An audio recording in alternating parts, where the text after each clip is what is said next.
Para to sa'yo, Libra, ang message na to ngayon. Okay, tanungin natin ang inyong mga guidance sa inyong message today. Today is August 15, 2024. Okay? At guys, malapit na naman ang full moon. August 19 o August 20. Okay. Full moon in Aquarius and Pisces. Okay guys, Libra, tingnan natin ang inyong mga messages galing sa mga taong literal na pumanaw na. Guys, at may gustong sabihin sa inyo ang mga mahal nyo sa buhay na to na pumanaw na. At nandun sila sa kabilang mundo. Okay? Libra, this is for you. Para to sa mga Libra na gusto nilang bigyan ng mensahe kahit sila ay wala na dito sa lupa. At gusto kayong bigyan ng paalala o mga messages. Okay, Libra, this is for you. Have fun. Okay, Libra, have fun is here. Stop. When was the last time you had fun? Okay? When was the last time you took a chance and did something silly? Libra, something totally unlike you. Something just for the joy of it. It's a long overdue for you to let go of your analytical mind and give yourself in your soul permission to have fun. Okay. Panandalian na ikaw ay umistop muna o ano man ang iyong mga problema, ano man ang inyong mga alalahanin, o mga worries, o mga isipin. Okay, at tanungin mo ang sarili mo, kailan ka ba huling nagsaya? Kailan ka ba huling binigyan mo ng time ang sarili mo? Okay, yan ang message sa'yo ng iyong mga taong mahal mo dati. Okay, na nandito pa dati sa lupa, nabuhay pa sila at pumanaw na, okay? At nandun na sila sa kabilang mundo. Ang ibig sabihin nito, sometimes, paminsan-minsan magbalik kayo sa pagiging isang kayo na yung parang balikan yung kabataan ninyo, Libra, at magsaya naman paminsan-minsan. Itigil mo na yung mga alalahanin at bigyan ng time ang sarili. Kailan ka ba huling namasyal mag-isa? Kailan ka ba huling tumawa ng napakalakas? Okay, kailan ka ba kumakain ng chichirya ng napaka-bagal at ini-enjoy mo ang bawat pagmuya mo? Okay? When was the last time you took a chance and did something silly? Libra, something totally unlike you. Yung parang magbalik ka sa pagiging bata. Paminsan-minsan, okay? Balikan mo yung iyong inner child. Huwag mong kalimutan na ikaw ay bata pa. At kailangan din mag-enjoy paminsan-minsan. Okay, yan ang message sa inyo ng yung mga mahal sa buhay na nandun na sa kabilang mundo. At kung ano yung nandyan sa inyo sa ngayon, na mga tao, bagay man yan na mahalaga sa inyo at mga taong mahalaga sa inyo, yan ang inyong i-embrace simula sa araw na to, Libra. Okay? Yeah? Naghahanap kayo ng kalayaan and happiness sa inyong buhay. Something freedom is sinasabi nyo. Kailan kaya ako magkakaroon ng kalayaan o kaligayahan? Okay. Tingnan natin ang inyong situation sa inyong past, maaring taon o buwan. Okay, Libra? Sa inyong mga nakaraan, titingnan natin ang inyong past. Two of Swords, Queen of Swords, and Page of Pentacles. Okay. Ang ilan sa inyo guys ay something na nagkaroon ng parang cold heart at malayo sa ibang tao. Okay? Sa mga nakaraan ninyong taon o buwan is ang dami yung mga worries. Okay, Two of Swords is mental conflict ito guys. Worries at nabablock kayo minsan at mahirap kayong kausapin ang ilan sa inyo ng basta-basta. Okay, malayo kayo sa ibang tao o mga kaibigan nyo. Parang mas gusto nyo ang nag-iisa, okay? Sa inyong mga nakaraang taon. At titingnan natin ang inyong kasalukuyan na maaaring mag-reflect pa din ang inyong past. Okay. Tingnan natin ang kasalukuyang situation ng mga Libra na nandito sa reading. Okay, guys. Ipakita nyo sa iba na kayo ay bata pa. Pakita nyo sa iba na kayo ay pwede pa rin magsaya, pwede pa rin umibig at pwede pa rin ibigin. Okay? Mag-stop muna kayo panandalian something sa mga worries. Okay? Okay. Naghihintay kayo ng opportunity. Ilan sa inyo? Something. Page of Pentacles is, meron kayo hinihintay na opportunity. Inyong kasalukuyan at maaaring magre-reflect pa din ang nakaraan. Titingnan natin kung magre-reflect pa rin dyan. Okay. Puro kayo doubt kasi. Okay, guys. Sa inyong kasalukuyan, Libra, mayroon kayong 5 of Swords, okay? Ace of Swords, and 2 of Cups. Okay, guys. Mayroon kayong mga nilayuang mga tao sa paligid at marami kayong sinakripisyo sa buhay. Pero pinagtagumpayan nyo to. At mayroon kayo maybe partner sa kasalukuyan ninyo. Mayroon kayong pag-ibig o mayroon kayong partner na kasama, kaibigan man to o pag-ibig. Okay, tignan natin guys. Ang mga messages para sa mga Libra today. Okay. Maaaring na pagtagumpay nyo naman na layasan ang mga taong ito at maaaring umiiwas kayo sa gulo kaya nananahimik kayo o hindi kayo pala salita o hindi kayo nakikipagkaibigan ng sobrang daming tao sa paligid. Ayaw nyo, okay? At doon nga nakikita na hindi kayo parang hindi nyo na nai-enjoy ang pagiging isang kayo, okay? Tingnan natin ang mga messages para sa Libra sa kasalukuyan nilang situation. Okay, Libra. Today is August 15, 2020. Okay, ilan sa inyo is nalulungkot? 24, 2024. Okay, Libra, tingnan natin ang mga messages para sa inyo. Ilan sa inyo is nalulungkot at napakadami ng responsibilidad. Okay, guys? 2 of Cups again is here, 5 of Wands, and 10 of Swords. Okay. Ang tao na to ay pinaglalaban nyo maybe. Or marami kayong karibal sa person na to. At napakahirap. Napakahirap na situation dito. Okay? Sa pakikipag-tunggali, parang rival. Guys, tanungin natin to kung pag-ibig ito. Pag-ibig ba to o trabaho? Okay? Sa mga Libra. Maaring marami mga taong pwede sa inyong manakit dito, guys. Kung ito ay trabaho, pwedeng kayong pagtaksila ng marami sa paligid. Okay? So, mag-ingat kayo sa maraming nakikipag-rival maybe sa inyong galing. Okay? Tingnan natin. Tanungin natin ang inyong pag-ibig, Libra. Kung ano na ang nangyayari sa inyong pag-ibig. Pag-ibig ng mga Libra sa kasalukuyan. Libra, nandito sa reading. Ipakita mo ang messages para sa kanila.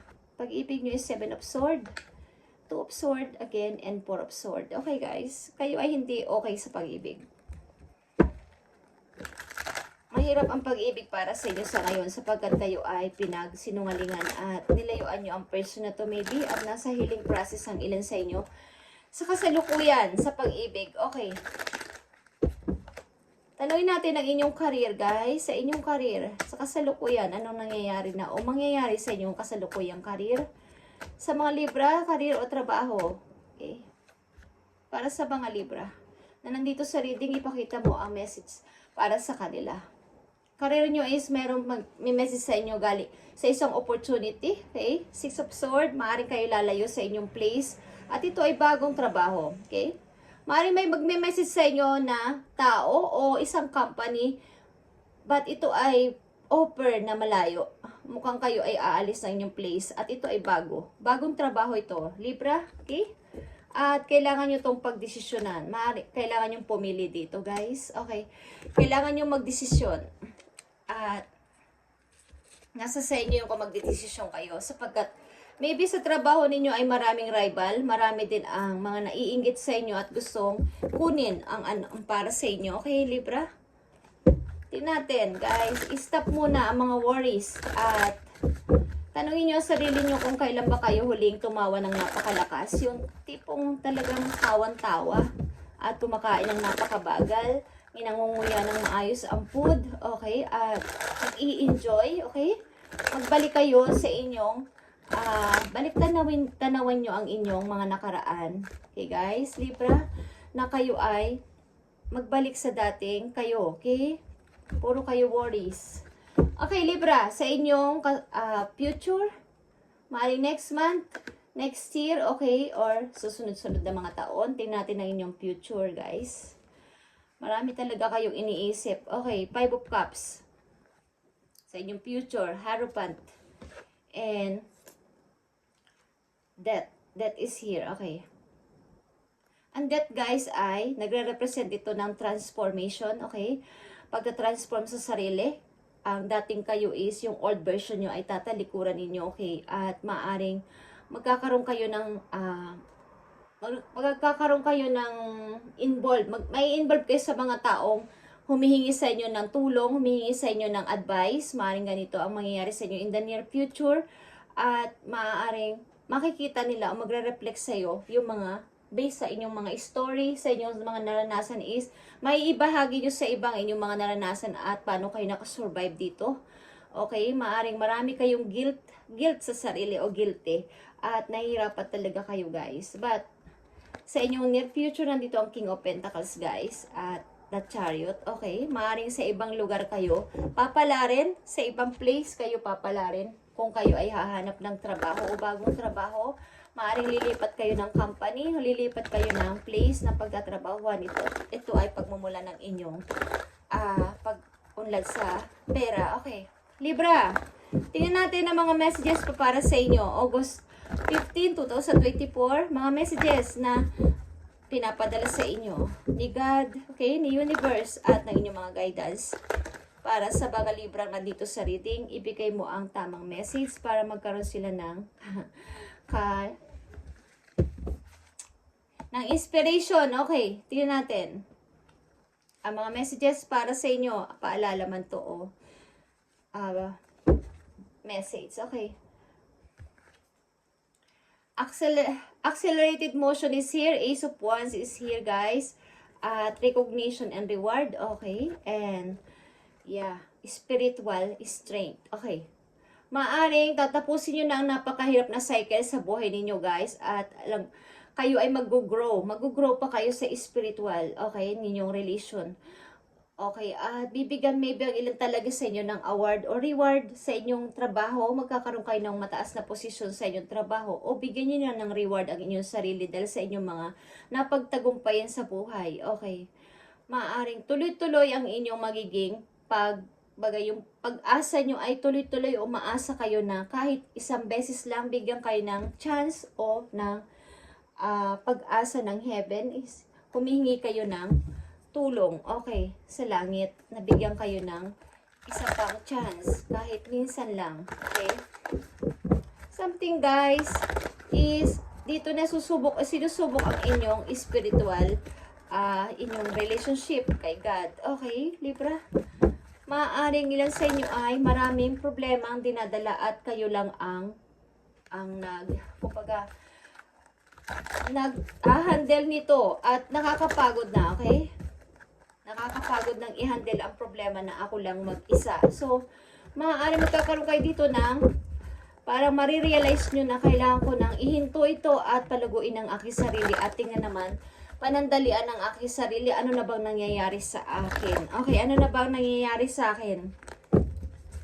Tingnan natin ang mga messages sa inyo, guys. Libra. Tingnan natin, guys. August 15, 2024. Message mo sa mga Libra na mapapadako dito sa channel. Ano ang gusto mo sabihin sa mga Libra na gusto mo bigyan ng messages? Thank you. Seven of Gabriel is Seven of Wands, guys. Okay? Stand up for what you believe in, Libra. Have confidence. Claim your personal power. Okay. Claim your personal power. Ipaglaban mo kung ano ang iyong pinaglalaban. Maaring may pinaglalaban kang lovers. Okay? Na mahal mo. Okay. Make choices from your heart. Libra, deeply emotional commitments. The power of love. Something, power na words is here. Okay? Libra, panindigan mo kung ano yung pinaglalaban mo at ipinaglalaban. Kung ipinaglalaban mo ang person na to o pinaglalaban mo yung karapatan, panindigan mo at stand your ground. Okay? Kung anong pinaniniwalaan mo, huwag kang patinag sa kanila. Okay. Maaring malayo ka sa maraming tao at mas gusto mo nag-iisa. Libra. Okay, sa mga Libra na nandito sa reading, ito ang inyong message pa. Isang message para sa inyo bilang paalala para sa inyo today. Okay? Yeah. Tingnan natin. Sa mga Libra na nandito sa reading, ipakita mo ang message mo sa kanila. Sa mga Libra na nandito sa reading, ipakita mo ang mga messages mo sa kanila na gusto mong bigyan ng paalala man to o message mo, advice, ibigay mo sa mga Libra na nandito sa reading. Thank you. If you find yourself stuck in the situation, Libra, you are unhappy with, okay, ask yourself why you are still there. It is fear of unknown. Leaving toxic situation or people can be the best thing you could do for your soul and your spirit. Be first. Okay. Ang ibig sabihin, kung hindi ka na happy sa iyong situation, bakit nag-i-stay ka pa at nagpapa-stuck dyan, Libra? Okay? Kung yan ay trabaho, sinasabi rin dito kayo na sa messages mo na maaaring may magme-message sa'yo na tao man yan or isang pinag-a-applyan mo na company na ikaw ay dadalhin sa ibang place at bagong trabaho. Ito, bagong company. Why not na hindi ka mag-go doon? Okay? So, hindi ka na kasi happy sa situation mo ngayon, sa iyong maring tahanan mo, lovers mo, or trabaho. Hindi ka na happy at feeling mo stuck ka na doon is kailangan mong umalis. Okay? Parang natatakot ka kasi na parang hindi ko kaya. Parang unknown. Parang ano ba ang makikita ko o hinaharap ko doon kung sasama ako o aalis ako dito. Okay? So, hindi mo malalaman kung hindi mo itatry, Libra, kung may opportunity naman. Leaving toxic situation or people can be the best thing you could do for your soul and your spirit. Okay? Kaya nandito ang spiritual strength is palakasin mo ang iyong loob. Kailangan mong isara o i-close na ang isang cycle na to, isang situation na to na ikaw lang ang nahihirapan. Kailangan mo palayain ang sarili mo dyan at magkaroon ka pa ng, kumbaga, i-survive mo ang iyong soul. Okay? Na maaaring na nai-stuck na doon ng situation na yon o kung ano may situation mo, Libra. Okay? Is palayain mo ang sarili mo doon. At magiging maayos ang lahat. Okay, sa mga Libra na nandito sa reading is walang-wala na kayong tinitira sa iyo sarili kundi ibigay ang lahat ng inyong power, ang inyong lakas, ang energy nyo sa mga taong involved sa buhay ninyo. Okay? Trabaho man yan, lovers man yan o family ninyo is hirap na kayo at hindi nyo minsan naalala kung kailan pa kayo huling na mahinga ng matagal, natulog ng matagal, kumain ng maayos, kumain ng dahan-dahan, manood ng TV habang kumakain ng chichirya. Okay. So, stop muna, okay? Palayain nyo ang sarili nyo sa, may sarili din kasi kayong, kumbaga, dapat i-save sa inyong, kumbaga sa cellphone, kailangan nyo mag-charge. Okay? Lobat na kayo, Libra. Okay. Tingnan natin, ang isa pang message dito, Libra, para sa iyo to. August 15 to sa 24. Okay. Tingnan natin, Libra. Thank you. Para sa mga Libra, valiant courage. Okay. Take action with passion. Kung nais nyo ang isang bagay o ginagawa nyo, dapat yan ay mahal nyo. Dapat yan ay masaya kayo at hindi kayo napipilitan. Kung masaya kayong naglilingkod sa bawa, para itong volunteer. Okay. Ang ilan sa inyo sa volunteer na masasabi. Tingnan natin. Labas sa inyo yung nurse, caregiver. Okay. Ilan sa inyo ay parang wala namang hinihingi kapalit sa pagbibigay ng help sa iba. Okay. Something. Kailangan ito ay may passion mong gagawin at hindi ka napipilitan sa ilang Libra na nandito. Okay. At isa pang message for you. View from above, Libra. Get the big picture. Okay. Kung ano yung pinaglalaban mo talaga at ano yung target mo sa buhay, yun ang iyong paniwalaan at wag ang ibang tao. Kaya nandito ang Queen of Swords. Kailangan mong makapag-isip-isip ng malinaw. Kumbaga, makapag-clear ka na makapag-decide at isang salita lang. Okay, hindi na paligoy-ligoy pa. Direct to the point na kaagad ang sasabihin mo kung magde-decide ka. Hindi ka na magda-doubt. Okay? Libra, ito ang inyong message today sa mga Libra na nandito sa reading is ipaglaban nyo kung anong inyong karapatan, ipaglaban ninyo kung ano yung pinaglalaban, at wag muna kayo masyadong mag-worry na mag-worry, okay? Something na i-close nyo na ang dapat yung i-close, na nahihirapan na kayo sa situation ito, guys, at nai-stuck na doon. Pati ang inyong soul and your spirit is paring nanghihina na, wala na kayong energy, okay? Tanungin mo ang sarili mo minsan na kailan ba ako huling nagpahinga, okay? Tumawa, nakihalubilo sa iba na masaya, ng buong-buong saya. Okay, Libra, thank you and God bless.